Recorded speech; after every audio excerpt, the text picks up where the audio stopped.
이제 본격적으로 분석에 들어가 보겠습니다.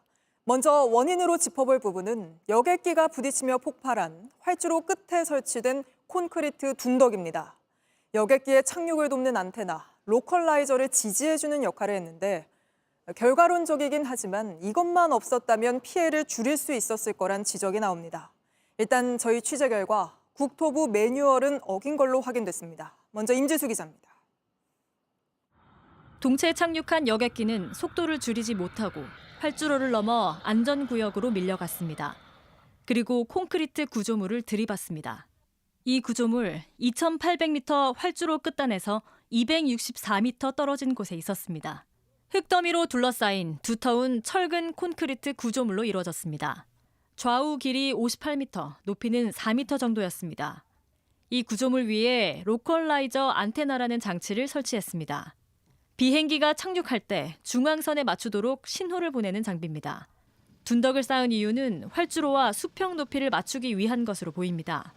안테나 지지대 토대는 지표면과 같은 높이여야 하는데 무안공항은 활주로 끝단이 지난 뒤 지면이 낮아집니다. 둔덕을 쌓고 그 구조물을 올려서 활주로랑 같은 높이로 맞추지 않았을까 그렇게 보입니다.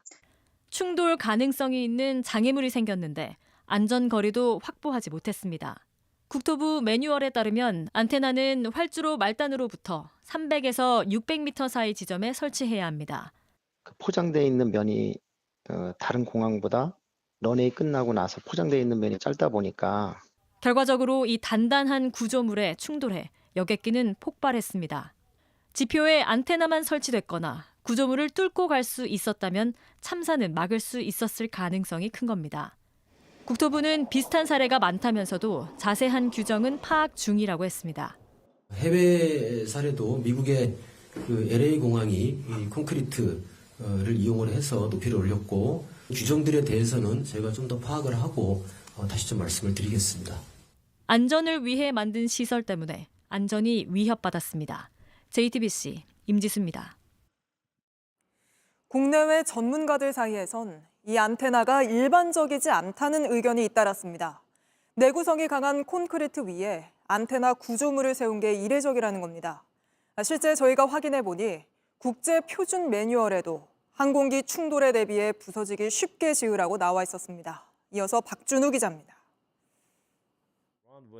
한 외국인 조종사가 유튜브 채널에 올린 영상입니다. 사고 여객기가 부딪힌 안테나 구조물의 내구성이 일반적이지 않다고 지적합니다.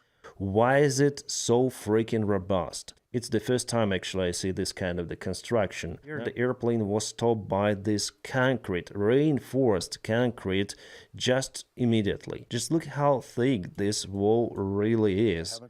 외신도 의문을 제기했습니다. There's no answer as to why that lighting facility, which is a large piece of concrete equipment, is located exactly where it is. 국제 민간 항공기구 ICAO가 제작한 매뉴얼입니다. 공항 활주로 인근에 설치된 구조물은 부서지기 쉽게 설계하도록 명시하고 있습니다. 특히 안테나는 경량 구조물이어야 한다는 점도 강조합니다. 항공기와 충돌할 경우 충격을 줄이려는 목적입니다. 국토부가 고시한 공항 안전 운영 규정에도 비슷한 내용이 눈에 띕니다. 활주로 주변에 위치한 물체는 부서지기 쉬운 구조로 세워져야 한다는 겁니다. 무안공항의 안테나 구조물은 관련 고시를 어겼을 가능성이 있습니다. 바람이나 이런 것들 때문에 아마 좀 더 튼튼하게 구조를 만들 수도 있고요. 지금 상황으로 놓고 보면 부적절한 거는 맞는 것 같아요. 안전 가이드 컨셉에 좀 어떻게 보면 위배되는 부분이잖아요. 국토부는 국내외 규정을 다시 확인 중이라고 밝혔습니다. 그 안에 어떤 재질이라든지 소재에 대한 그런 어떤 제한들이 있는 것인지 한번 국내 규정하고 해외 규정을 한번 좀 살펴보도록 하겠습니다.